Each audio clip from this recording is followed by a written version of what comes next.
was talking to this girl, and she's like 37. And are we on? Yeah. Oh, okay. I'll tell you later. Okay. Hello and welcome to TFYLP, Transformers for Your Listening Pleasure, episode 197. This week we are joined by myself in place of Duran Land, who is still suffering from the remnants of con SARS, as it's been called, from leftover BotCon sickness. Joining me tonight is Rick. Hello. And it's been a while. I know you miss me.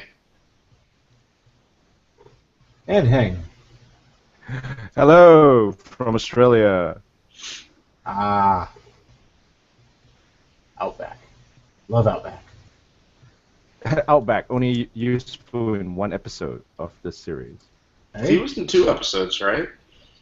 Really? Didn't he just find the Decepticons at that airport and that was it? Yeah, he did that. No, he was in 2 episodes. I thought he was in 2 episodes because maybe Rebirth. Because it was he has 2 different voice actors. So you're right. Yeah, he had to be. I thought it was just 2 episodes he was on. Yeah. Dude, he was one of the few guys where you go like, "What happened with your voice acting?" Yeah, he's like Skids. I think Skids had 2 or 3 different voice actors, and he only had 2 or 3 lines, and that was it. And they're like, I don't recall. What happened to Skids? Neat. So yeah, they need an MP skits. Yeah. That would be cool. I would buy that. This week we were discussing what sort of other toy lines did you play with as a kid, either alongside or instead of Transformers when you were younger. So there was a period in the early '90s where the Transformers brand was not alive from like what 91 and 92 in the United States, and just pre-Generation 2, and so a lot of people went on to other toy lines if they hadn't already by the time Action Masters came around. So we'll be delving into that a little bit, and yeah. Well, it could also be toys that you played with alongside your Transformers that would have existed in the same toy continuity as your Transformers. Oh yeah, definitely, definitely. All right, so because I remember as a kid. Go ahead. Oh, you go ahead. You stop it. I was about to say that even as a kid, I remember spending a lot of time with Ninja Turtles and Zoids, because the Zoid pilots were the perfect size to be, to get into the cockpits of your G1, the G1 cars. Because I used to have Hoist and Inferno, and the Zoid pilots were literally just the right size to get stuffed in the chair. So I had one silver and one gold pilot, and I would say that the gold pilot was Sparkplug, and the silver pilot was Spike. Nice. I got a couple stories from my childhood, but my favorite one, there was when I was a kid, I would always take the styrofoam inserts from toys, and they would be my bases, and I would draw on them, or I tape them together, and I would either build a G.I. Joe base or a Star Wars base. But when I was a kid, I was lucky enough to get Fort Max, and he has this real big giant styrofoam insert. And my favorite movie as a kid was Aliens. Used to watch it all the time. I had it on this thing called Betamax. Really? Ah. So I dressed up. What were your parents doing? Letting a kid watch Aliens? It was on TV, and then I taped it. I knew how to do that. It's the stuff you get away with when you're an only child. Of all people to be talking about Aliens, your hair is almost perfect to be talking about. So,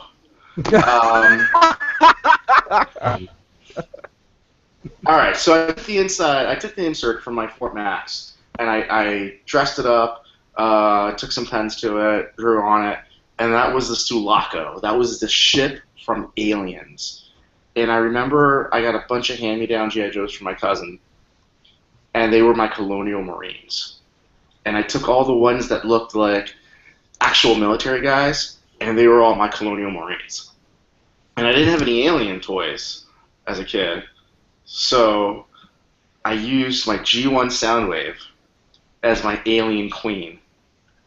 And he would eject the tapes out, and those would be the face huggers. those would be like the face hugger aliens, right?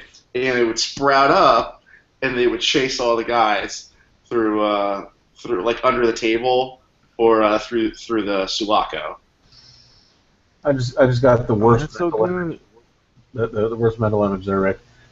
I Okay, think I just visualized Soundwave just grabbing his faceplate, pulling it off, and opening his mouth, and out pops Ravage. I think I played with the Fort Max styrofoam insert more than any other Transformer I ever had as a kid. Because I also used it for a little while. I used it as my Cat Slayer for Thundercats. Nice. I remember a lot of Starcom. I don't know if you guys remember Starcom. Of course, Used to be, I'm that old. Not much. I had like you get your motorized vehicles, right? And then you've got your pilots with magnetic boots. So it was called Magnalock. It was the gimmick, and it could connect to the vehicles. And with some of the really older stuff, like because there was die cast, some of the figures, because the figures' magnetism didn't quite match from toy to toy. Some of them could actually stand on top of a G1 car that's just streaking it down, your living room floor, and going, well, this isn't going to end well as a child. and they had really nice bases too, which were quite good in size with the Autobots, because the vehicles were about the size of the Transformers back in the day too. And so that was really fun to have, because I remember using I can't remember the name of the base. The base transforms in a kind of a tower complex, so it had a working elevator, and you could put your mini-bots on it, and it would go up the elevator.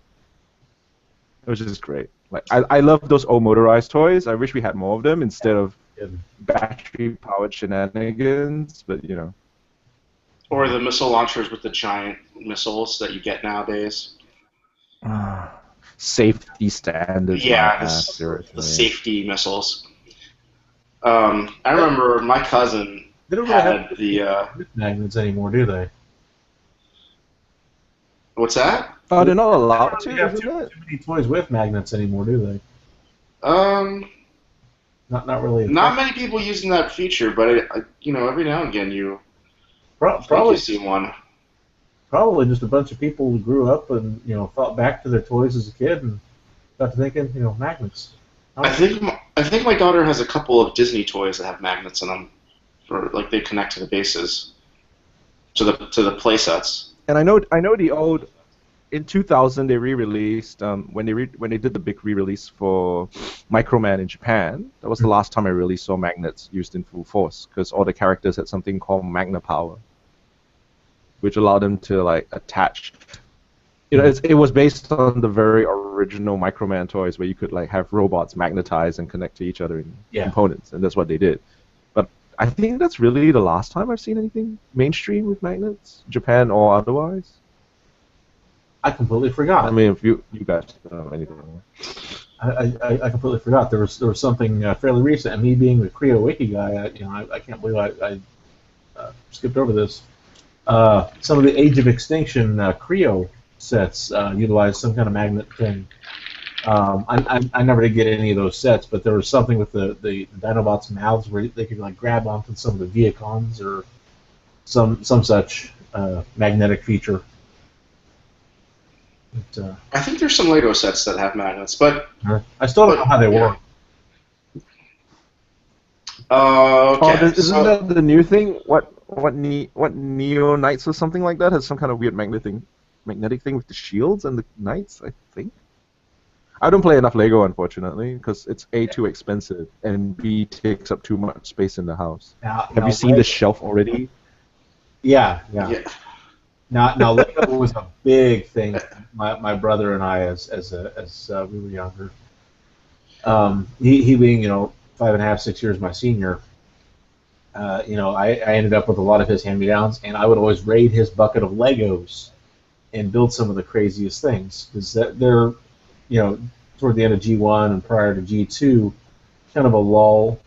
And with new Transformers coming out, I started venturing into some different odds and ends toys, like Starcom, Ninja Turtles, on different things like that. And with Legos, I would get some of the different spaceship sets or some of the buckets, and I would actually build robots or Transformers as best. Oh, nice. I mean, I would get crazy creative. I would fit some of the flat like wings in between pegs and kind of wedge them in there to make legs. I mean, really, really strange stuff. They always fell. As you should. They always fell over. I used to use Lego as energon cubes. Oh, that's a good one. That's a good Because one. you put like 2 or 3 of them, 4 of them together, and you do a little cube kind of thing, and then you would just, because they never released energon cubes in our time. Let's be serious here. It's more of a, in the last decade kind of thing, right? With the re-releases of the Insecticons. And I was like, I always wanted energon cubes. And there was a point in my life where I was watching a lot of those old Hong Kong gambling movies, like God of Gambling and stuff like this, and I would have all my Autobots and Decepticons around the table playing poker for energon chips. And that was just my own joke. Just had them around the table playing energon chips. And Lego was perfect for that. And yeah, like back then when Lego was just squares and cubes and stuff like that, not like this fancy smanchy stuff that's come out in recent years. Some of the coolest Legos were the kind of the neon translucent ones, like the green. I don't know what you. One peg with the Black Zero and yeah. But you would like be able to just clip it on. It could be a laser blast, or it could be an antenna or something like that. Ah, that was in the '90s, weren't they? That was the space stuff. When That's exactly. We had a lot of the space sets, and one thing I always thought was really neat is like if you had light coming in your window or something, you could shine it on one part of that, and use the Lego blocks to kind of block off the rest of the pole, except for the little nub at the end. And as a result, you'd have kind of this lit up Lego block. Blacktron, that's what it was called. What? That's the Legos that you're thinking about. Probably. That was that space line, Blacktron. Okay. Ah, yeah. 89, 90, 91-ish. Somewhere in there. But yeah. Was it in the '90s? I can't remember. I had mine in the 80s because I'm older and far more handsome than all of you. I seem to remember there was some kind of round logo that had the letter M on it. All over the place. Yeah, there was. I don't remember what those sets were called. I don't either. I just remember that as one of the main things besides the neon blocks. So what other crossovers did you guys used to do as kids? Beast Wars and Ninja Turtles, if you can believe it. Beast Wars? That kind of seems like a given. Sure. Because I obviously had the old Ninja Turtles back from the early '90s, I want to say. I remember being about 12 years old when I got the Turtle van, and years later, never grew up. Still kept playing with toys when Beast Wars came out, and I was like, oh, it's kind of a given, isn't it? Like Ninja Turtles and Beast Wars, because in my head at that time, all the Autobot, all the Maximals were about the same size as real animals, like not counting Rat Trap maybe, but around the same size, so pretty close. So it would work with Ninja Turtles, except for Rhinox. Yeah, Rhinox was tiny. Yeah, but the new Rhinox is great. Yeah. But speaking of growing up, though, is I just gotta say, you don't stop playing because you grow old. You grow old because you stop playing. Yeah, true. No, I think Rick's like no. No. Oh, Rick's just old anyway. No, my birthday. No, was isn't this that a week. Dawn thing? That's Headmaster Dawn, though. Yeah, well, I think he's still like 10 years older than me, though. I'm in my late 30s now. Yeah, I'm still in my mid 30s, so. You're the youngest here, aren't you, Jim? Yeah. Product of '83. Just a bunch of 30-year-olds talking about plastic toys on a Friday night. Right? We were an exciting bunch. Somehow, someone married me. I don't know how that happened. Yeah, I don't know. Yeah, I know, right? Don't you ever get that feeling where you go like, huh? So I have a whole bunch of my toys in my garage on display, and my wife will drive in with the car, get out of the car, look at the toys, and go, "Hey, yes, honey, you have a lot of robots," and then she walks back into the house. Yeah, my And wife's I go like, "How does she tolerate my crap?" yeah, my wife's super patient. So next week we're moving. So this is my last time broadcasting from this lovely locale. So we're moving into our new house next week, and we get reimbursed for movers. So we hired some movers. They came in, they looked at everything, they measure everything, they take the weight, and they're sending 6 guys to come move us, and 3 24-foot long trucks. I don't know what that is in meters. Like, I think it's like 2 meters. I don't know. They're sending 3 24-foot long trucks. So 2 trucks for my toys, and 1 truck for our house stuff. And the house stuff is me, my wife, our 2 kids, and my mom. And my toys take up 2 trucks by themselves. Now, I have a lot of display cases, granted, but I mean, you talk about patience. I mean, when we're looking for houses, when we were shopping for houses, we're like, yeah, this house is too small. It's great for the family, but, you know, that basement just doesn't work for my toys. What's wrong with an entire basement for your toys? Oh, well, the problem is we had to find one that was big enough.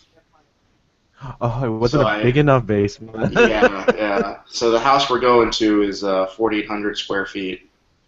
So it's got room. It's got room for my toys. Are you still in the same area, kind of, or what? I'm moving to Massachusetts. So I'm in Connecticut, which is, you know, obviously being from Australia, you would know that Connecticut is right below Massachusetts here in the New England area. 8 steps down, right?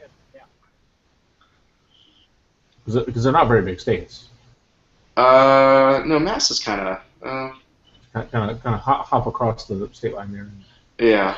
So I'm moving next week, and it's 2 trucks for my toys and 6 guys. So you better believe that I'm gonna tip those guys well and buy them lunch. And yeah. I don't need this Mortis Maximus. Here, take this. Yeah.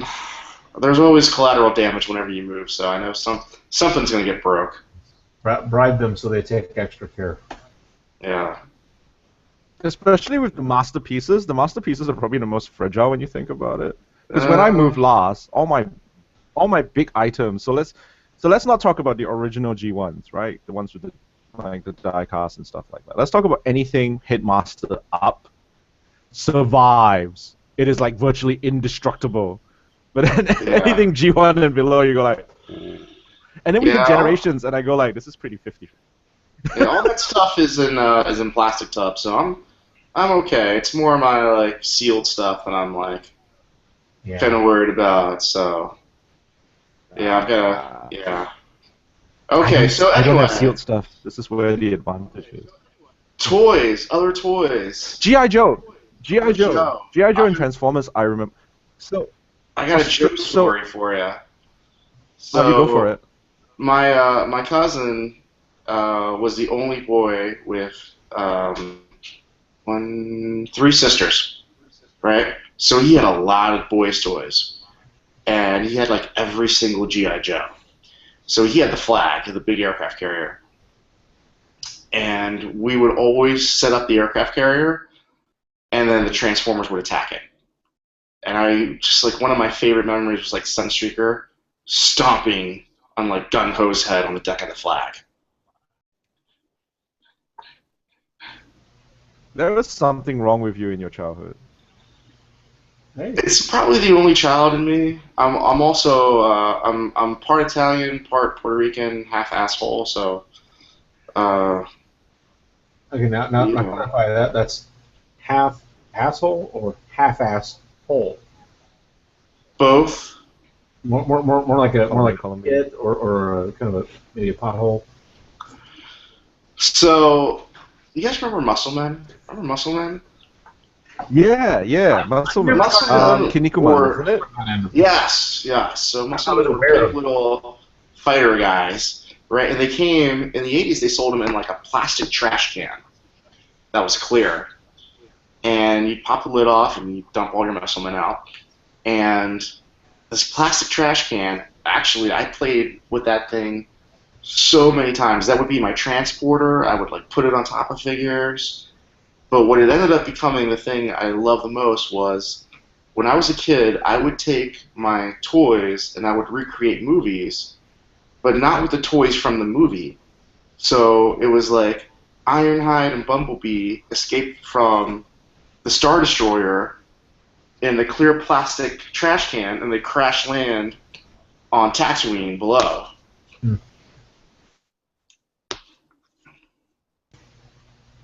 That's good. That was the end of the That's story. really good. Nice. Oh, okay, right. I remember because They so survived. in, What's that? They just crashed on Tatooine. You didn't say that they survived. Well, yeah, there was a whole adventure they'd go on, and they'd meet Blaster. Oh, okay, okay. And when I was a kid, I could never get Blaster's chest open.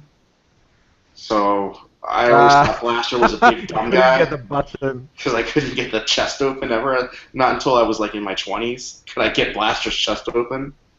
Yeah. He was like the big brute type of guy. Yeah. No, I remember because Singapore actually have G.I. Joe figures. Like G.I. Joe was quite big, but then on comics side of it, we had Action Force because we got a lot of the UK Transformer comics, and Action Force kept popping up in the UK Transformers, and I remember there being a Action Force versus Transformers crossover. I don't know if you guys know about that. It was Right. really weird.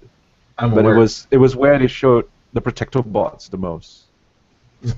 Like Protectobots were some of the main characters in it. Mm. And I remember thinking, oh, too bad my G.I. Joe toys are too big for my Transformers. But I put them side by side, and I had this really sadistic side where I would freeze my G.I. Joe figures in cups of water. I don't imagine that ending well. Yeah, well, no, it was like, so the plastic was pretty good. It survived pretty well. The rubber bands, no, that's also not so much. But I remember doing that because I was a big Star Wars fan, and all I could think of was Han Solo in carbonite. Nice. Yeah. Nice. I have a And so I there was have a lot of a that. I have a Captain America in my freezer at all times.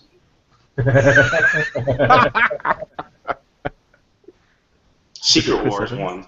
It's the Secret Wars one from the '80s. Oh, I remember the old Secret Wars toys. Man, those were the best. The Secret Identity shields. It was so I always good. wanted Doctor Doom's tower because I always thought that was the one place from the '80s that actually looked like Cybertron. And I always wanted to make that. I always remember thinking, that's the toy I want. That's the one I want. And I never got a chance to get it. The only Yeah, I can't think of anything put else. anything in the freezer for any reason, and I don't know what the devil I was thinking, but I had Generation 2 Color Changer Deluge, and it snapped at the waist. I don't know for those of you who haven't seen that toy. It's got a very tiny waist joint that tends to be kind of fragile. Anyway, it broke. I had two halves of a deluge, and I seemed to think that it would be a good idea to get it wet there and put it in the freezer to freeze the two halves back together. Because I was a genius as a child. It felt like it was such a good idea at the time. Right?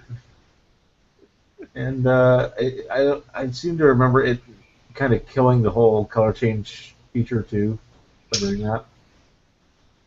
Some of the stuff kills color change stuff, like the old Hot Wheels stuff. Oh my gosh, those were horrible with the color change.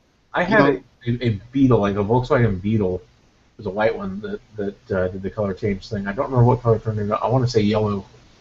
Had like this air scoop on the top or something on the roof. I remember this is another one of the hand-me-down stories. So I got a lot of hand-me-downs from my cousin, and there was a bunch of G.I. Joes in there. And I remember I was playing outside one day, and I put all my Cobra guys outside, and I was playing with the Joes inside, and I come out, and two of my Joes have turned brown, like dark brown. And it was Zorana and Xander, who were Zartan's brother and sister. Hmm. And they would color change in the sun. And I was like, I had no idea because I didn't know what the story was. I didn't know anything about those characters or those toys. And I'm like, what is going on? They're brown. Oh no! And they were out there in like the South American sun, you know, like right on the equator. It was hot, Mm. and so they were like dark brown. And I just remember being like, what did I do to them? What did I do to these guys? They're tan. I didn't know they changed color. A heck of a way to find out, though. Well, did they change color because of the sun, or because there was actually a color change feature? There was a. Was it heat-based or light-based?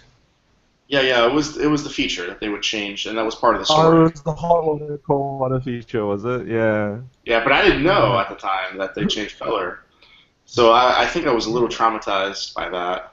Yeah, I couldn't explain in my head why these two would change, but the 30 other dudes. Everyone didn't. else was just like, Yeah, everyone else stayed the same, but these two assholes.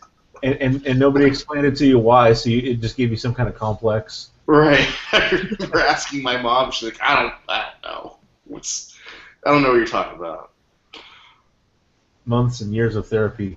They won't stop changing color. see it. It's only that. Yeah. So that was that's a South America story. So this is another South America story. So I used to live in Venezuela, and there was this one toy store that would import U.S. toys, and my mom would take me there every now and again. And I remember seeing on the toy shelf Power Master Optimus Prime.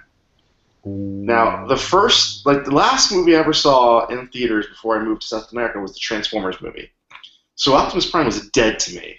He was dead. I hadn't seen anything else. So I'm arguing with the girl, and I'm like 9 or 10. I'm like arguing with the store clerk, like, why is there an Optimus toy? He's dead. Did he come back? And she's like, I don't know. It's like, well, can you find out? Like, why is he here? And of course, my mom got him for me, and then 2 seconds later, I broke the peg that connects the trailer to the cab. Oh no. That was really fragile too, isn't it? Yeah. There was one nice thing about that though, is the shape of the that whole piece being about the same width as the gap between Optimus Prime's knees. You're still able to kind of rest it down in there, just forward a little bit, and he can still pull the trailer. Yeah, I didn't know that as a kid. Yeah, that's how I did it. Because I never had an intact peg until I was like 27. Yeah, I remember when my Trailbreaker broke, I buried him in the garbage bag. My cousin broke his leg off. Oh. That was another guy I had for like a day. My G1 Trailbreaker, his leg broke off, and my cousin broke his leg off, and I took him over, and I put him in the garbage, and my cousin, he was younger than me, he's like, we can still play with it. I'm like, no, he's dead now. And I told him, you have to leave him in the garbage, he's dead. No, he lost the leg and he's dead. It's like Braun getting shot in the shoulder and dying. He lost his leg, he bled out. Sorry, Lieutenant Dan. Never leave a man behind. Sir. You have been trail broken. Oh no, that's horrible. Right. Even by my standard, that's pretty bad. So going back to the GI. You make a wonderful dad with your dad jokes. Yeah, I'm a great dad. My daughter plays with Castle Grayskull, but she uses it as Rapunzel's tower because they don't make Rapunzel's tower. So she'll like have Rapunzel's hair fall over Castle Grayskull, and Flynn Rider will drive up in the Thunder Tank. I would watch that.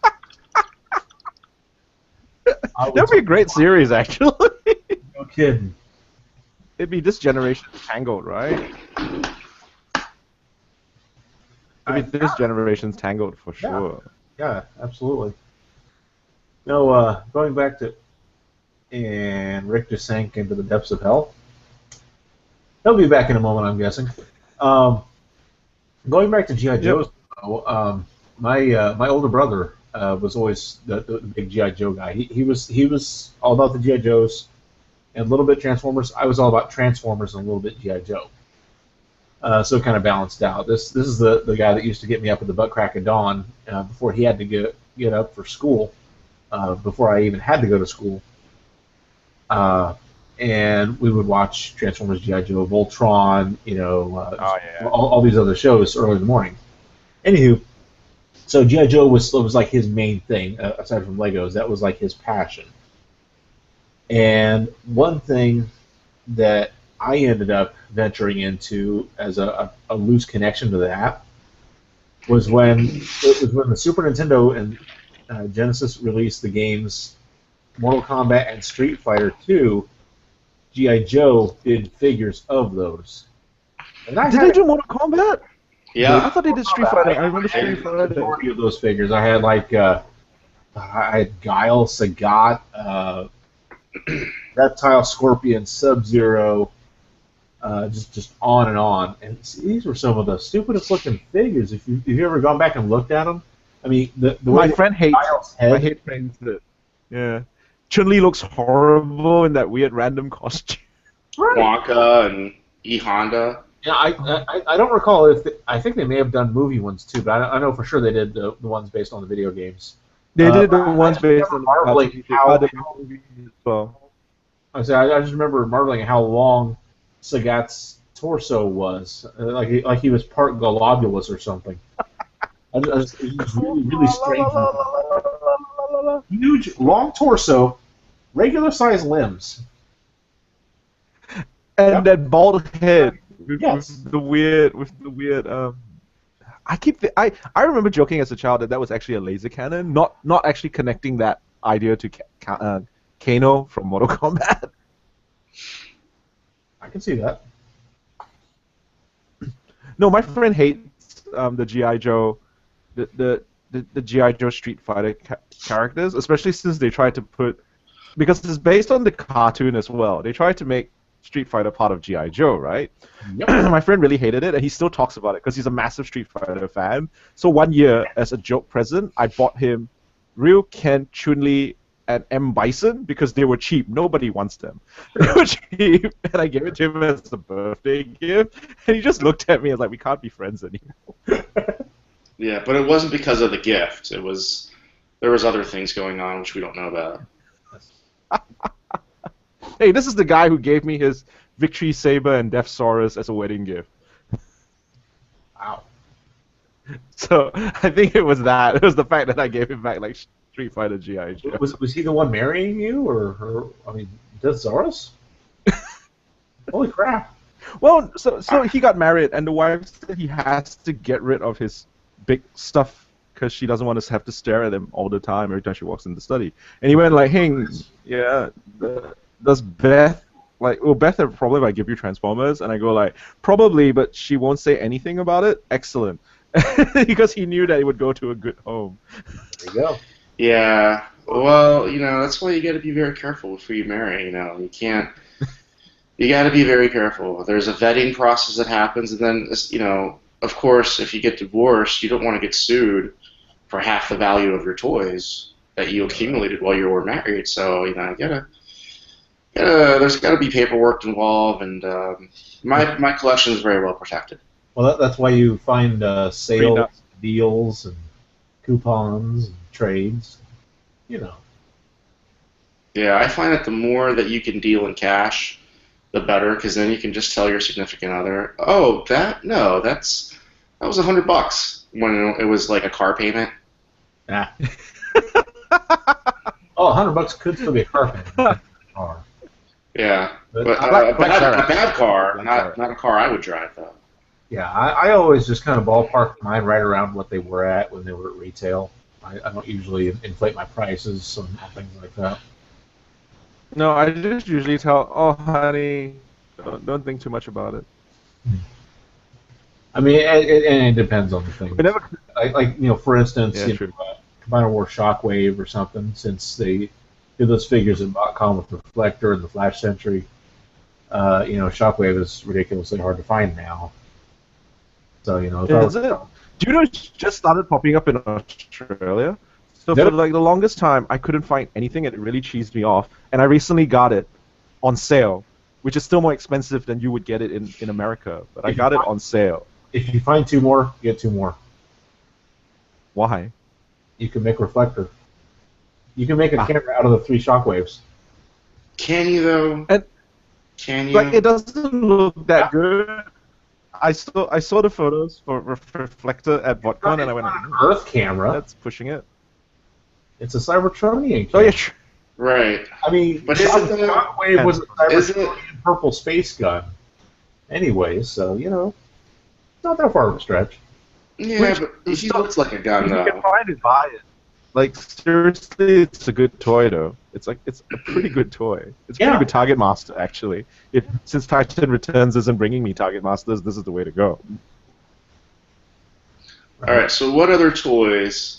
Any other crossover stories you had from when you guys were kids? Well, growing up as a youth, I had the pleasure of being in a trailer court for many years, and had lots of kids, all throughout the different trailers and stuff.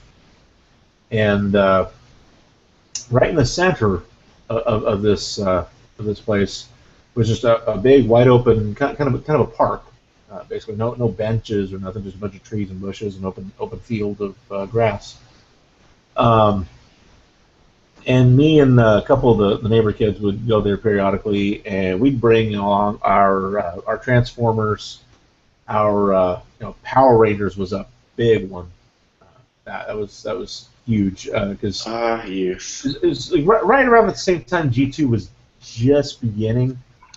But Power Rangers had the huge Megazords, and we got into those.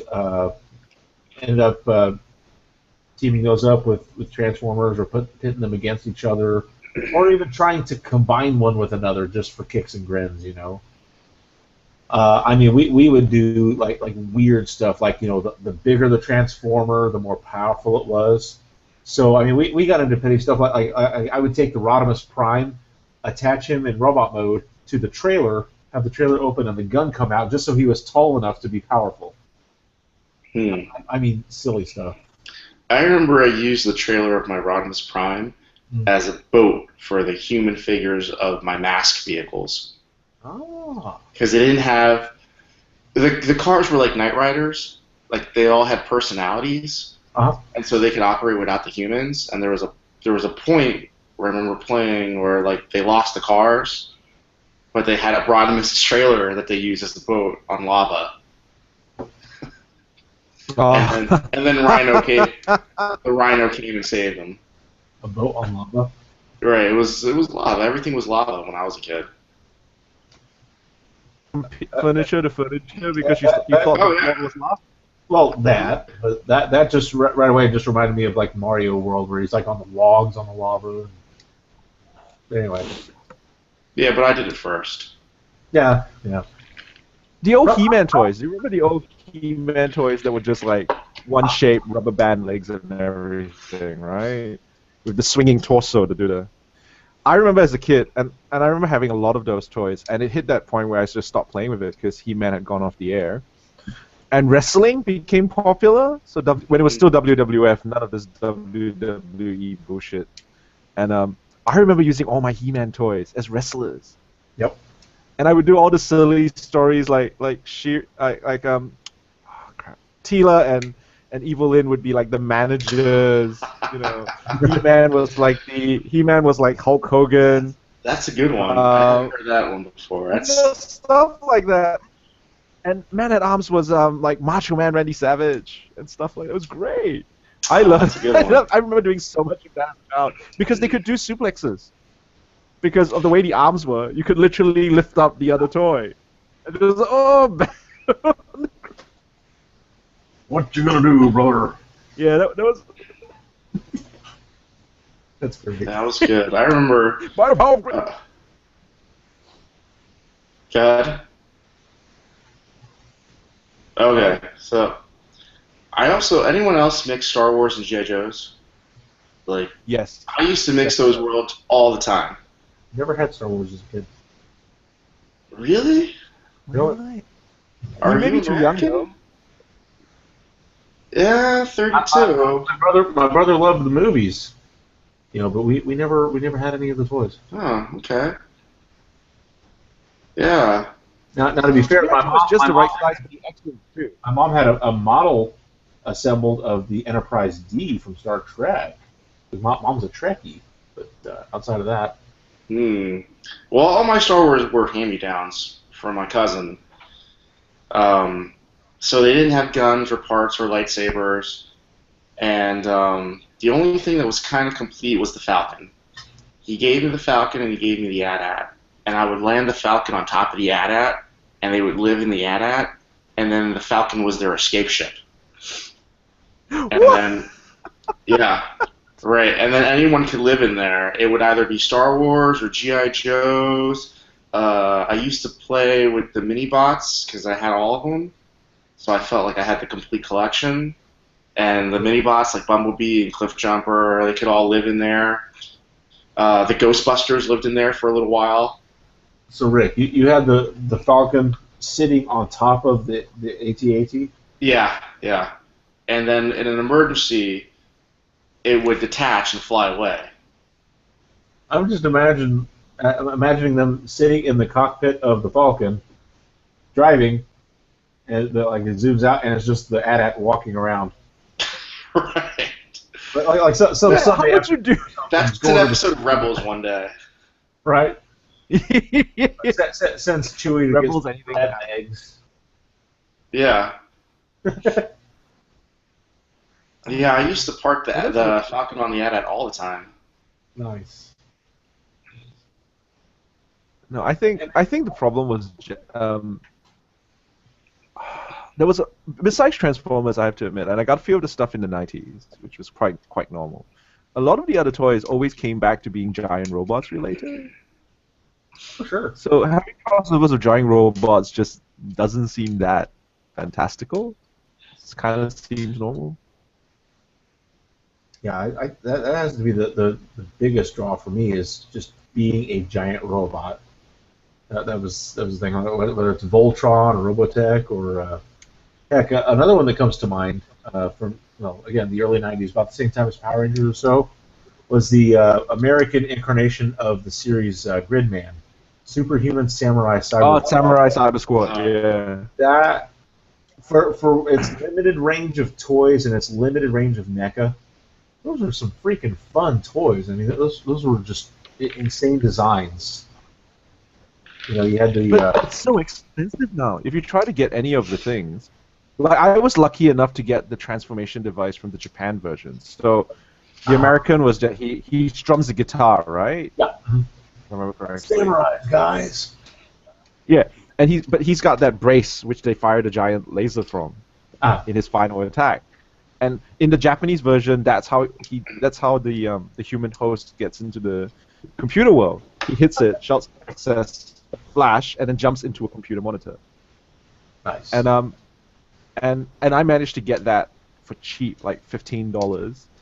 And I've been trying to get this for a future guest of ours, Matt Frank, who does a lot of the Godzilla comics for IDW, and I can't find anything under $60.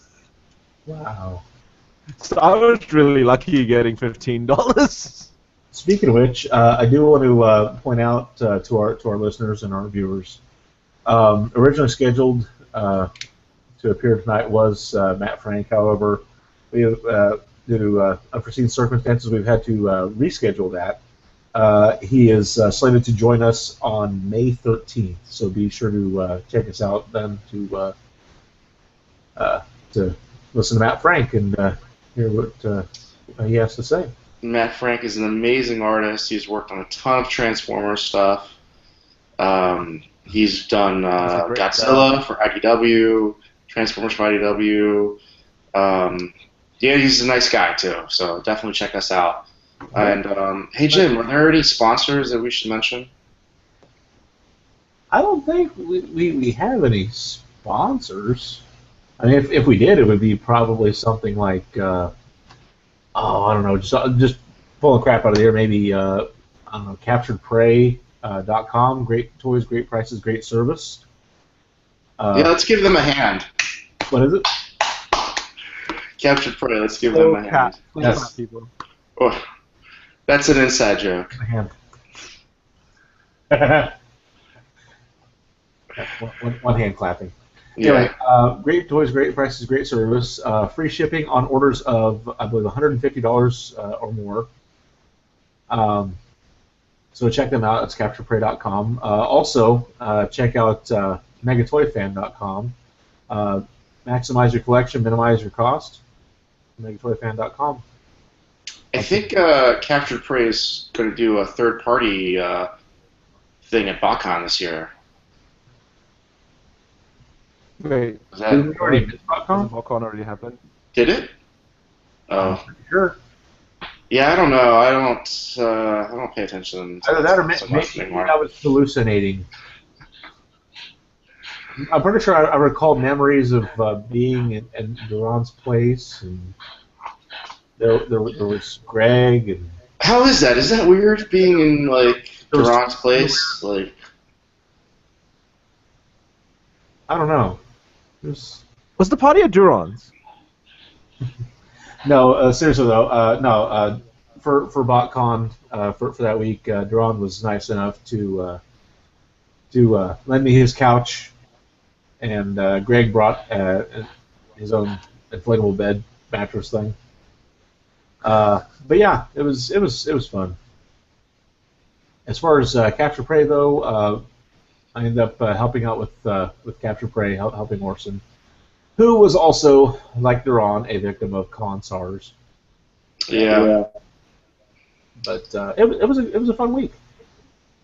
Lots of cool stuff happened, including me attacking Venus Terzo. Stupid suitcase. Why? My stupid suitcase fell over that I had Combiner Wars Devastator and a couple of the figures in that I was going to get signed by, Greg Berger and David Kay. And it decided to stop standing up. And it just, like, barely, but it caught her in the edge of the shin. The handle did. I felt like that tall. I mean, I felt so... What's worse is... apologizing? Well, I did until I was blue in the face. Did you make it bleed? But no, it was like a little tap, but still. I wouldn't worry about What made it worse is I didn't even have a figure for her to autograph. The autographs were for Greg and for David. I just got a picture with her. So, yeah. How have the Beast War fans not killed you yet? it. Hey, speaking of Beast Wars, today is what? The 20th, 30th, 50th? 20th anniversary. 20th anniversary.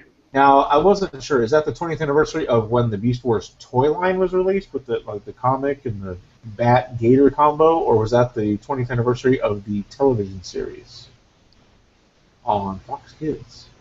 I don't think we need to get that specific. Oh, It's just the 20th anniversary. okay. Well, yeah. It's the 20th anniversary I of Beast wouldn't be Wars. able to tell you. This year, right? This year. That's why we're gonna get Yeah. MP Beast Convoy. Yes. And in other news, earlier this afternoon, I passed up purchasing a Beast Machines box set. Then got home and found out that it was the 20th anniversary of Beast Wars. I thought that was It's kinda... Beast Machine. It's fine. I know, but I just thought that was a funny coincidence. Okay, so it was the cartoon. Today was the 20th anniversary of the cartoon airing. Okay. It's a good 20th anniversary because the Yes. cartoon's good, Yeah, and it's it actually still ages pretty well compared to some of the other Transformers stuff. Let's be serious. It's probably my favorite Transformers cartoon. Definitely better than the Unicron trilogy. Oh, I like Galaxy Force. You know, I've never seen the English version. even though I'm the youngest one here tonight, I just, for a moment there, I just felt so old. Because, it just occurred to me, I was like, this is the 20th anniversary of Beast Wars. And I'm thinking back how long it's been since the 20th anniversary of, 84's G1. 2004, we got MPO1 as 20th anniversary Optimus. We got alternators. Oh my god, you're right. How long ago has that been? Now we have the 40th anniversary and 50th anniversary. Yes. Yeah.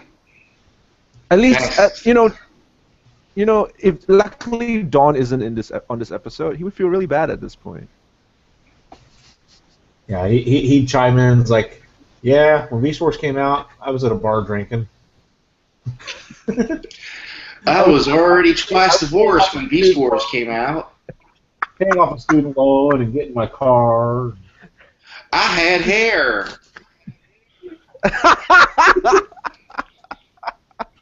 While he cannot defend himself, this is the best time to go about it. Oh, we're gonna get so much flack in the next episode from Don. I can see it coming. Like, I have to admit, it's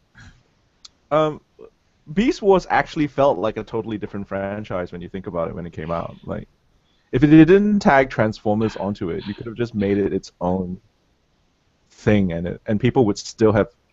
I think it wouldn't have been as popular because it wasn't part. It would be like Animorphs. Animorphs is the ugliest thing I've ever seen. They cannot be named.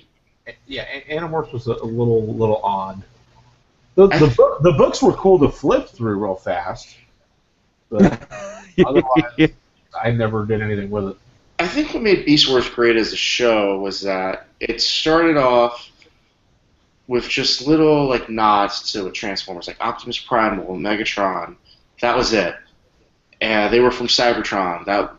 Very small stuff, and it really stood on its own, developed its own fiction, and its own story. And then only towards the end they start tying it into Unicron at the end of season 1, and then season 2 and 3 tied it into the G1 show, and I think that's why it was so great, because it really established itself before saying, hey, we're part of this bigger, wider universe, unlike Batman v Superman.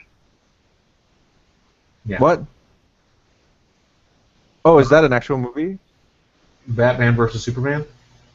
Yeah. Yeah. I tend to think it doesn't exist. Oh, okay. Just like Indiana Jones is always a trilogy. Yes. But what about the series? And Star Wars has really a great 4 movies, doesn't it? Yeah. But what about the expanded universe? There's no reason to ever see the prequels again. What are these prequels? There's a thing.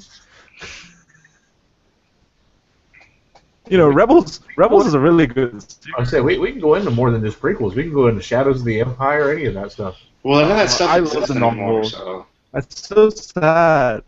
It's like I always want Mara Jade to be in this, and it's like no, he's a hermit now. He never got married. I'm like, damn you. I don't know. That looked like a tombstone outside of his where he was standing by.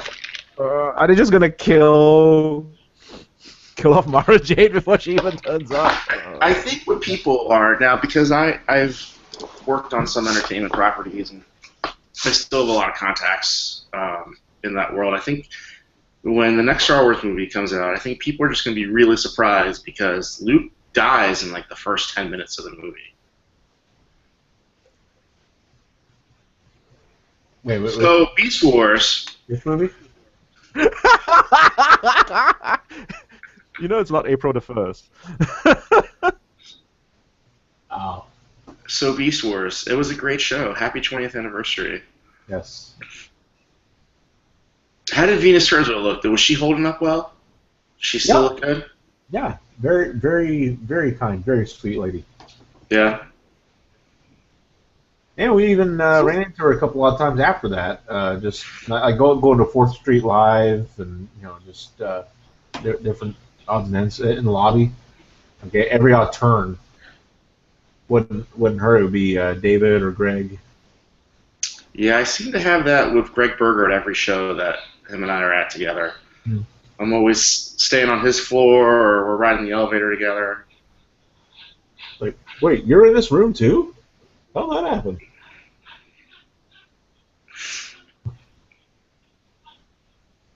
That's not a bad thing. Okay, talking about other toys that we played back in the Toys. day.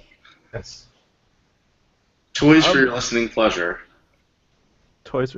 It's not even Transformers anymore. Like I'm like going Spider-Man animated series. Oh, anything. That's Anything some 90s really Marvel. damn good toy. Never got the toys, but I love the show. They had the fully, at that time, I guess, fully posable Spider-Man, which I just had to get. And then for some reason, I really loved the Peter Parker toy. Because the Peter Parker toy came with like a little camera. Isn't it? Or am I thinking No. It was just a Peter Parker toy. So it's like in the brown jacket and everything. Yeah. And it was Yeah. fantastic. They looked a lot like the show, which was like great because Batman Animated looked exactly like the show too. Yeah, There was a good Doctor Octopus toy. There was Dr. Octopus. Now I used to use my I love Batman, but I'm not a Batman toy fan. But I remember the first time I ever saw it, the Batman Forever Batcave playset, which is like 3.5 feet long. Oh yeah, I remember that. And I saw this thing, and I'm like, this is gorgeous. I gotta buy this. Because I was really into Star Wars at the time, Power of the Force and stuff. So I bought it. I'm like, all right, I'm putting my Star Wars figures. So that became like where the Empire lived. That was like all like Darth Vader, and everyone was in the Batcave. It had this gothic look to it. I think I paid like $80 for it, back brand new in the day. And I've always been trying to find one. And finally, I was at a toy show last year. Guy had one in the box, and it was the end of the show. And he's like, "Listen, I don't want to take this back with me." He had it. I think originally it was like $300, and then by the end of the show, Sunday, I got it for $45. Which? Ooh. The Batman Forever Batcave. Batcave. Okay. It's the really weird one with the swing out garage for the Batmobile, right?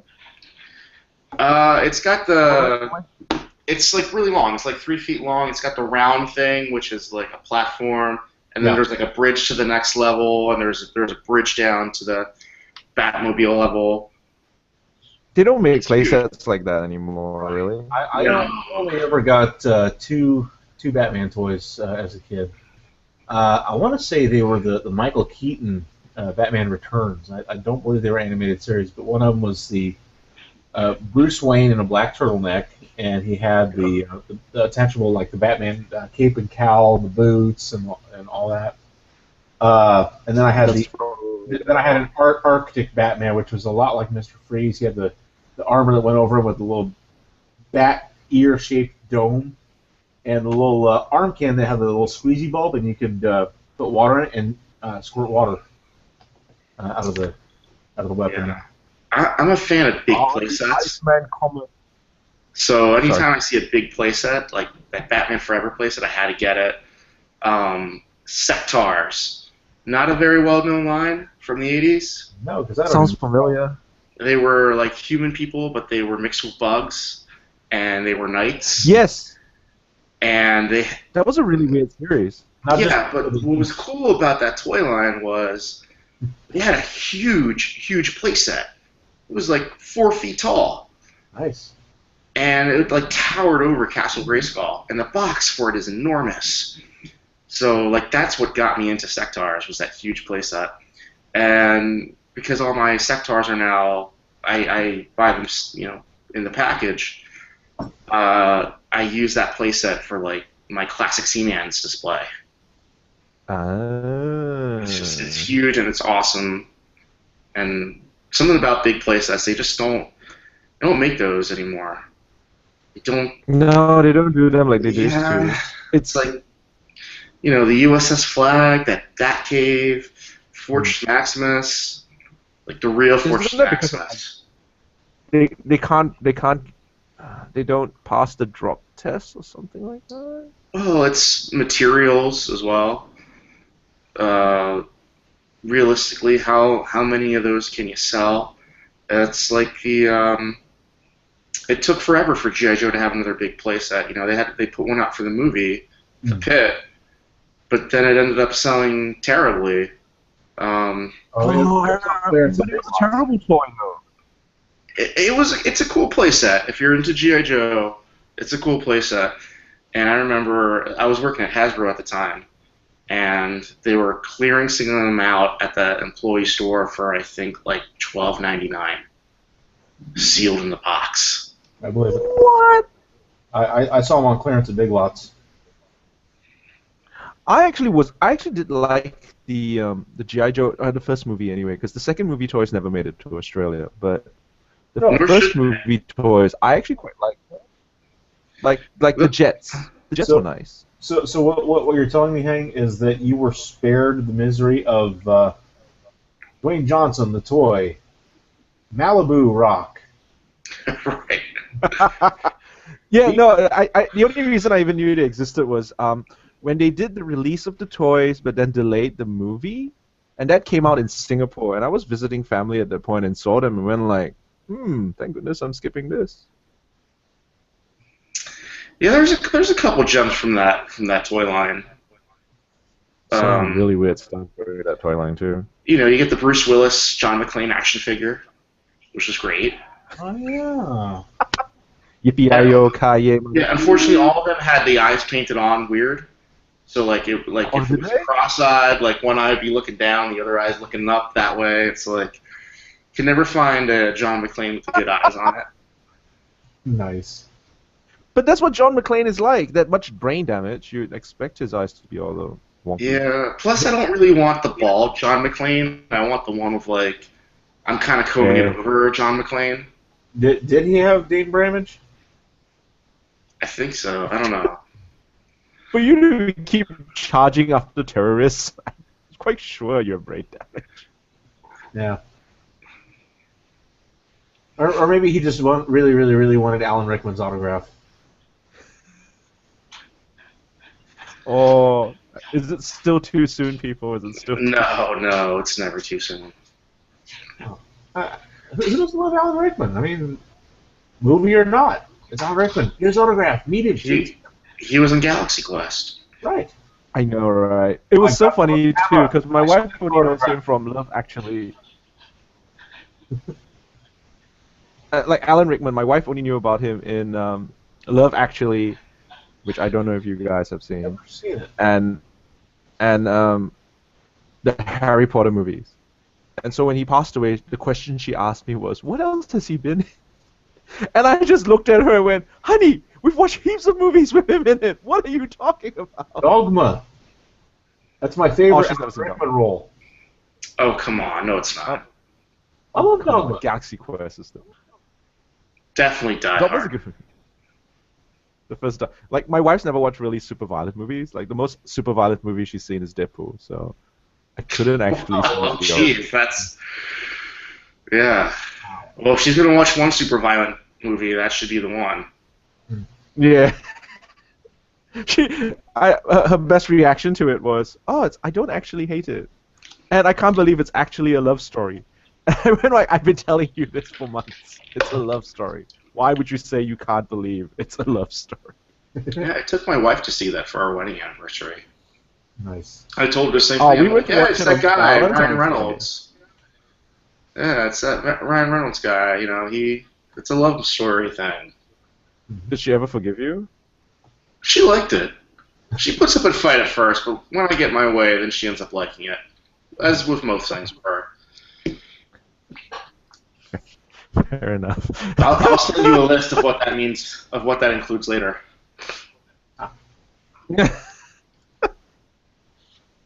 Yeah, not on the show. Not on the show. Yeah, there might be someone listening.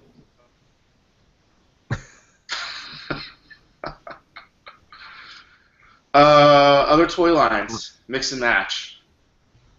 Well, one that I kind of overlooked, but I actually just remembered. We were talking about Motu earlier, Masters of the Universe and He-Man and all that. Yeah, and yeah. I completely forgot that my brother actually had some He-Man figures. Not many, but it predated a house fire my family had in '89, where we lost those and everything else except for like the TV and I think the cat, a few other things.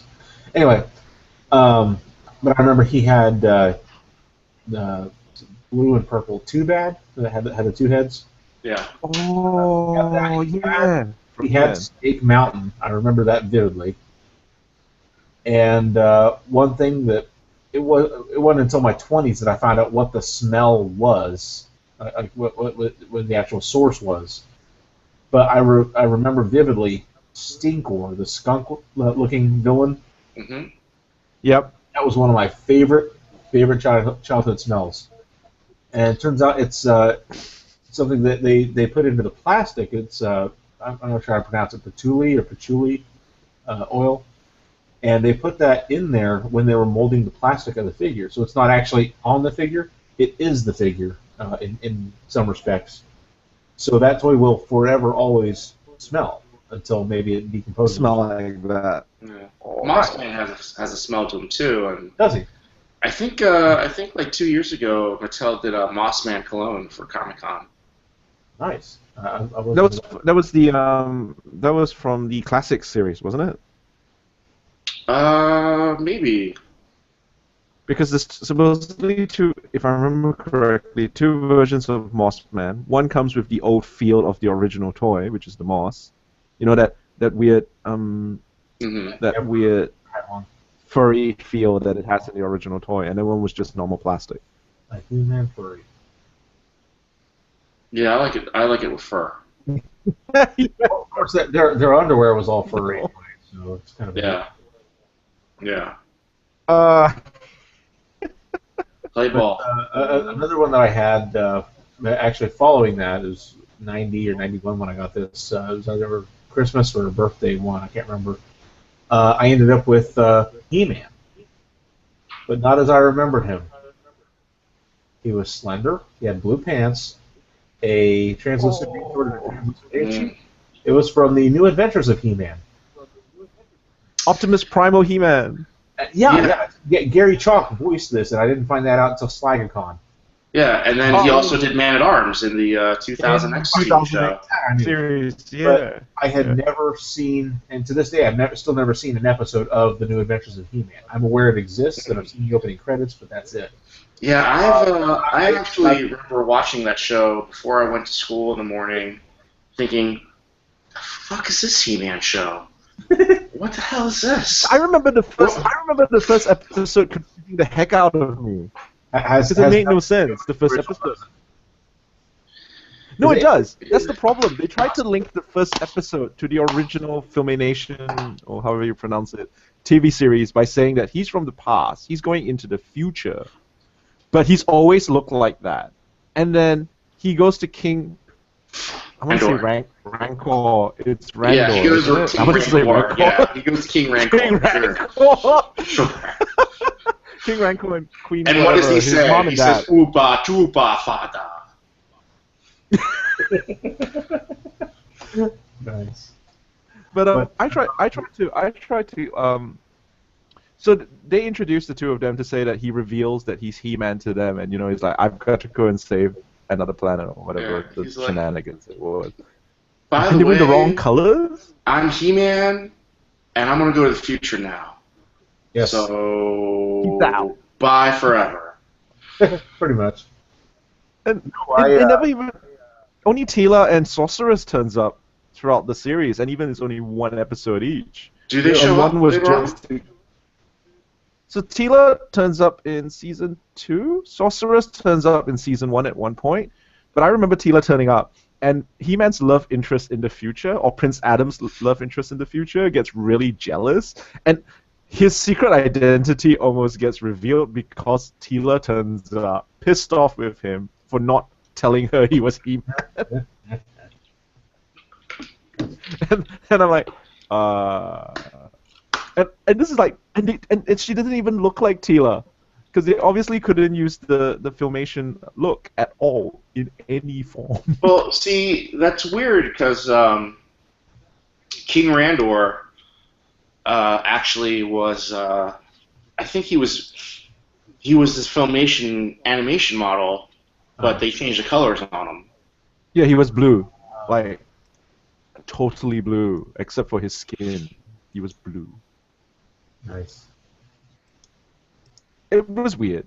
Like, I liked it if it was just on its own, like going like, this is the future adventures of He-Man, and he's like gone off to another planet, but they didn't have that first episode to try to tie it in with the original series. I would have been okay. But it's like what? It's New Adventures of He-Man was technically Beast Machines. Yeah, To the it was first time. G2 He-Man.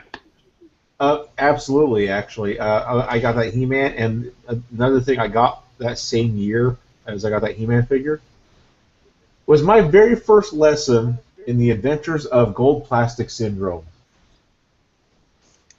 The role-playing He-Man armor came with a shield. It was like a large version of his like translucent shield, but molded entirely in gold plastic.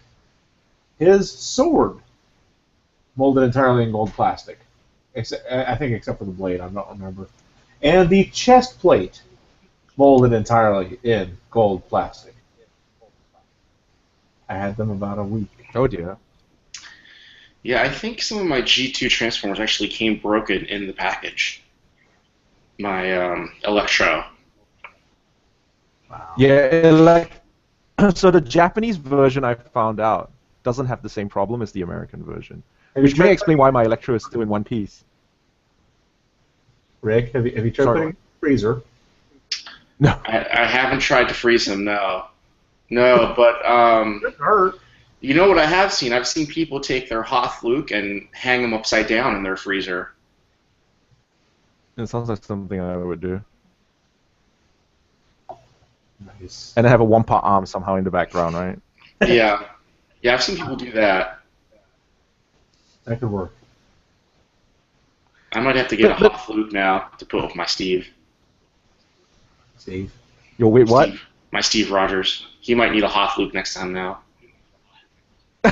Oh, Oh, that's right, Frozen Captain America. Captain America. It's great because you forget that he's there, and then a couple years you'll find him and like, oh yeah, Steve.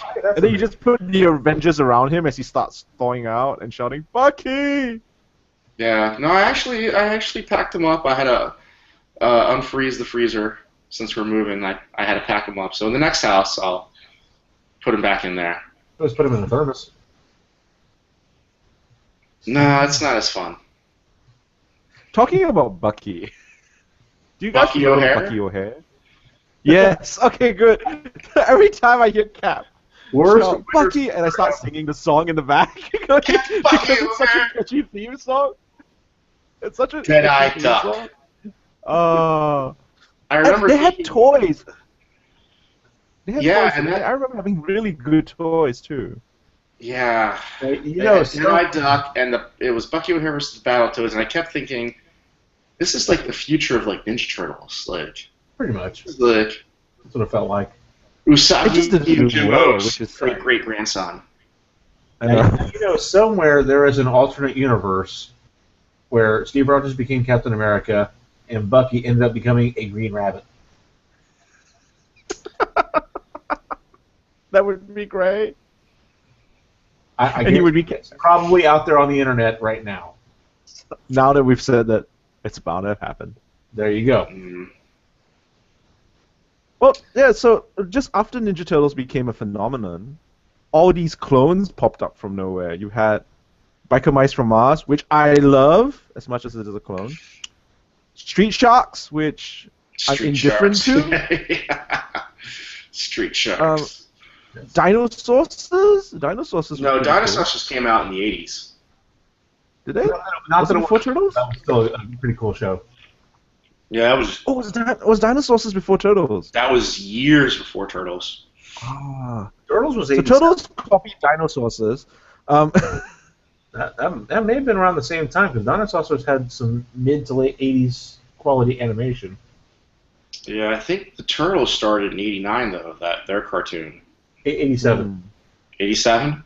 No, couldn't have been that early. I don't think it was that early. Sure. No, I thought it was 89. To Google. I don't think the Turtles were that early. Yeah, Check Dr. Wiki. Yeah, because Turtles were way into the red sky by the mid 90s.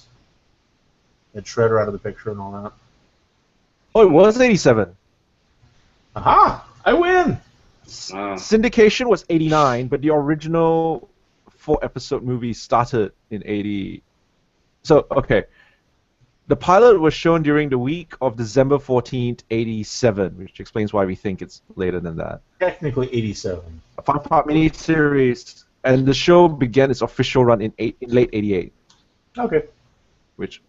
And then by the time it gets to Singapore, it'll be like 89, so that may explain why I'm that would have been probably the point where they were releasing the videotapes like The Shredder is Splinter or Super Rocksteady and Mighty Bebop and things like that.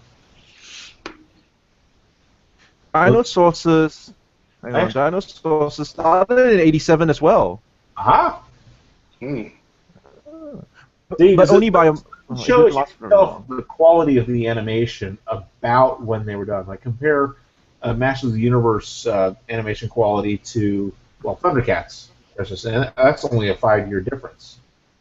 But remember, it's animation. Like Lou Schreiber would keep things cheap by reusing animation sequences. Yes. I mean, that was the whole point of their animation studios, that they would just reuse animation. Well, sure. Over and over again. Like Dick did that a lot. The way that they did that a lot with colored, though, it's like it almost felt a little fuzzy. And you look at Thundercats, there's more clarity. Everything's sharper. Of course, that could be just the difference in lighting too. Masters of the Universe, a lot of things were at nighttime. That's why the Batman animated series was so good. Shadows, just all of it shadows. They two islets. When they were making the Batman animated series, they were specifically going for the feel of the old 1940s Superman cartoons. The what was the World War II ones? What's that? The World War II ones, right? You're talking about? About that same time, yeah. It starts with an F. I know. I keep putting exclamation, and I know that's wrong. Filchman? Phil something? Yeah. Fleischer. Fleischer. Yeah. That's it. But they were actually going for that same style, and that's why that translated so well, is because they kept a lot of that same feel to that. And I think it was a shame, like when you think about it and you watch stuff like Dino Sources and Ninja Turtles, and you watch their intro, and you go like, that animation looks really good. Yeah. What happened to the actual episode? And then you find out it started off with the intros being Japanese animation, and then somewhere along the line it went to Korea. Which now Korea's industry is fantastic. Don't get me wrong, like Korea does freaking fantastic stuff. But back in the day, not so much. You know who does a lot of animation out there when you in Korea? I didn't mean to cut you off. Who does a lot of... I was just thinking... Look at... Go ahead. Airbender? The last Airbender? It's an entire Korean team. It's a Korean team, and it looks fantastic. Transformers Prime was Korea, I believe. I was not aware. Yes. Yeah. Transformers was mostly Korean. And now we know. Only five Japanese. Yeah, who actually does a lot of animation still to this day in Korea is Nelson Shin, who directed the Transformers movie. That's true. The good one. Does he still work in Korea? I thought he... Oh, maybe, Last time I spoke to him, he did like 6 months. He would live 6 months in Korea and then 6 months in the U.S. Because his daughter is in the U.S. in L.A. She's working there. But yeah, he was still doing animation.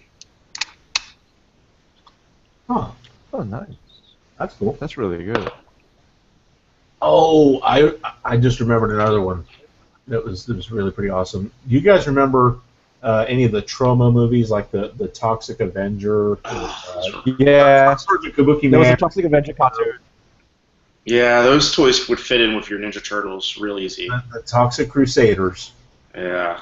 They were the right size and had the weird shape as well, yeah. The cartoon was a little odd, but I only ever had one figure. I had the character No Zone. It was this blue fighter pilot. He had this massive, massive nose. And with the toys, you would pull the goggles out of the top of the head. And you came with this little canister of green ooze. You pour that in there and then put the goggles back. And by doing that, it would push it through the cavity of the head, and the goo would come out the nose. He had like a bicycle wheel for a leg. Nice. Place. So it was beautiful. Because all I can think of is the ooze from the old Ninja Turtles. You know, when they had that weird machine that would turn the turtles back to little tiny. Yeah. I think it was the same kind of ooze. And those were expensive, like each canister. Ghostbusters. And I went through so much of that. Did they? Yeah. The real Ghostbusters. Yeah, the real Ghostbusters and He-Man had ooze or slime. Slime. Oh, that's right. He-Man had the slime from, I want to say Hordak. From the slime pit, yeah. Yeah, that's right. It was very late in its run, and I think it got taken off shelves really quickly due to safety reasons. Anyway. Ghostbusters. But the old... I regret, I sold all my real Ghostbuster toys at a flea market. I super regret getting rid of it. Wow. Because this... With the reboot, I was just like, oh, it'd be nice to have my old Ghostbuster toys again, and like whatever Mattel's releasing right now is just overly expensive for no apparent reason, and I'm just like, no, I can't afford that, can't justify it. I had very, very few Ghostbusters toys. I had the foam puck gun. I don't know if you call it necessarily a proton pack or anything. Oh, the proton blaster. Yeah, I remember that. And the 3 foam pucks that you could store in the top, and then one in the front. And you held the handle, and you pull back the gray thing in the back, and punch it forward, and that launches your foam puck. I had Granny Gross, which was this little old lady in a red hat and a purple dress. Yep. Yep. And I had Fright Face's Egon Spengler, who always had the eye broken off. You can never find one with an intact necktie. That's right. I had the scared face, or the freak face, or whatever they're called, for Ray, and Wilson, and then I had Egon and Vecman with the normal proton packs that you had to spin around where the blaster was, so that the beams would spin. And I had that, and that was my full Ghostbuster team. Because in my mind, really it should have been Vecman with the scared face, because he's always terrified. That was what I had, and I remember that. It was Winston. Oh yeah, Winston. And that was great. Winston. Like, Wilson. Wilson Zedmore, right? It's a haunted volleyball. Yeah. And I loved his character. And it's like he's the normal guy who doesn't give a crap, just wants a paycheck. Yeah. Ernie Hudson got such a raw deal in both the films, honestly. I mean, didn't get equal billing. Well, I don't even think he was on half the merchandise. But Winston was like one of the best characters. Even in the cartoons, he was one of the best characters. Absolutely. Didn't he actually voice himself in the cartoons for a while? Until it became Ghostbusters and Slimer. I think he actually voiced the first 3 seasons. First 3 seasons. Yeah, that was. I always wanted that playset, that Ghostbusters playset, when I was a kid. If I had that, all my toys would have lived in there. You know some of my favorites? This will sound weird. When Ghostbusters 2 came out to theaters, Hardee's restaurant chain had these little. I don't even think they were keychains. I think they were just little gizmos that had the speaker and the 4 little buttons on it that had the generic 1980s, electronic sound effects that almost every toy had. Like the laser guns had them, the airplanes had them. It had like a generic machine gun sound effect, bomb dropping. Pew pew sound, right? Right. Pew pew from. You know the sounds. Every 80s toy had them. But there were 4 keychains. There was red, blue, black, and white. And my brother and I had to collect all 4. I have no idea why, but it was a thing. And then we had each a Hardee's white plastic Ghostbusters 2 lunchbox. A Hardee's Ghostbusters lunchbox. Yeah. Wow. Yeah, it was a white like clamshell, had a little latch That's on pretty it. cool. Ghostbusters 2. That's a piece of merchandise I've never even heard of before. I didn't know still it have once existed. in a while. To this day, I think the best thing that I ever did for Ghostbusters was when I went to the U.S. for my honeymoon, which was the first BotCon I also went to, and I met Don for the first time. Oh, Was when we were in New York. I checked out the firehouse that they used in the movie. nice. cool. But you But it was can't only go into it. outside. It's only the outside they use. The inside, I think, is a firehouse in Chicago. So you spent time with Dawn on your honeymoon, huh? Well, so the Yeah. original plan was we'll go to a honeymoon, and instead of we'll go our separate ways in San Diego. Don Straight actually to just showed up Vegas. there. They weren't even invited. They He didn't just even showed up. showed up. He turned up. Oh, So hi! I went to BotCon, and my wife went to Vegas, and this was in San Diego. So I was like, yeah, okay, cool. So we spent a few days apart, met up in New York, and then started technically the honeymoon from there. But it was pretty funny in the first few days. And every time I tell the story to people, people go, wait, what? Your wife let you go to BotCon? It's like, yep, that was part of the agreement for going to the U.S. Okay. It worked. May as well. Spent way too much money at BotCon, that's all I can say. You never spend too much money about con. Oh, yes, you can. If Look at Duron. It's like he would agree with that phrase. You can never spend too much money. if you leave BotCon with both your kidneys, you haven't spent enough. Okay. Oh, never well, mind. Okay, one, no. One Are quick we finished? story, huh? Go ahead. Yeah. So Bionic 6. Do you guys remember that? I think I maybe saw like 2 episodes ever and never had the toys. The toys were exactly the same as G.I. Joe, if I remember correctly, except with transparent components to They show were they're all bionic, die-cast. and they fit. They were Yeah, and they were all die-cast, remember die-cast. that? Yeah, they were like vintage O-ring Joes, but die-cast. Because they were bionic. Yeah, Ah. and they would have fit. They fit perfect to me in my head as the special squads for G.I. Joe. Because by that time, G.I. Joe had some really weird battle squads, like what was the Team 2000 or whatever it is? Yeah, Battle Force 2000, Eco Force. Oh my God, EcoForce was the worst. Random Repaint Force. Isn't EcoForce the ones that had Play-Doh and you had like the little things that went around them to make the armor? No, EcoForce had the No. water spraying ability, so they could clean off pollution from the enemies. Right, they were the Planeteers. Yes. Yeah, and then there was Ninja Force because ninjas are always cool, and they all had to be run by either Snake Eyes or Storm Shadow dislocates his shoulders over and over. Yeah, there was Car Wash Force and Remember when Joe went to space? I drink to forget. sure. That was in the 90s. It was really weird. Was it I don't Extreme? remember, like Space Force? No, it was before G.I. Joe Extreme. That was Battle Force 2000, right? I don't know. I robot for the Joes. Yeah, But I remember it was a Robo Joe. I remember it was a cool thing because you took off Cobra Commander's helmet. Robo-Joe? Yeah, that was his name, Robo Joe. You could see half of his face. It wasn't just Are like you sure this isn't Centurions? no. Oh, talking about Centurion. No, yeah. He There had- was Cobra Commander's mask was transparent, and you could see the face beneath it. Well, you take it off. But he had like a black like crew cut or flat top, and a What did he look like? bandana over his nose and mouth.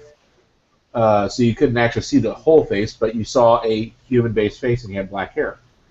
He had some kind of like suction cup wheel thing that he would like lock onto him or attach to him like a vest. Right.